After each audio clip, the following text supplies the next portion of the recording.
Hello friends, நான் உங்கள் Shanmugam.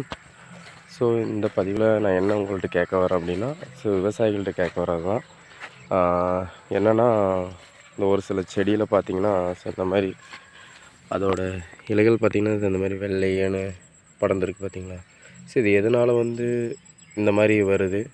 So அப்புறம் ஒவ்வொரு செடியில் பார்த்திங்கன்னா அந்த மாதிரி இதாட்டம் இதாக பார்த்திங்களா. சில செடிகள் நல்லா இருக்குது, சில செடிகள் பார்த்திங்கன்னா இந்த மாதிரி ஒயிட் அண்ட் எல்லோ கலரில் பார்த்திங்கன்னா இதாக இருக்குது. ஸோ அது என்ன காரணம் அப்படிங்கிறத விவசாயிகளுக்கு தெரியும் இல்லையா. ஸோ அவங்களுக்கு தெரிஞ்சுங்கிறதாங்கன்னா பதிவிடுங்க. என்னென்னு கமெண்ட் பாக்ஸில் சொல்லுங்கள். சொன்னீங்கன்னா ஸோ அதுக்கு தகுந்த மாதிரி இது பண்ணலாம். அப்புறம் ஒரு சில செடியில் பாருங்கள், ஸோ இந்த மாதிரி நிறைய இப்படி வருது பார்த்திங்கனாவே தெரியும்.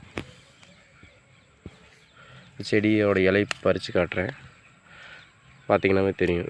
இந்த மாதிரி இருக்குது. ஸோ இது என்ன காரணம் அப்படின்னு சொல்லி உங்களுக்கு தெரிஞ்சதுன்னா பதிவிடுங்க. பதிவிட்டிங்கன்னா நாங்கள் அதுக்கு தகுந்த மாதிரி ஃபாலோ பண்ணிக்குவோம். நன்றி நண்பா.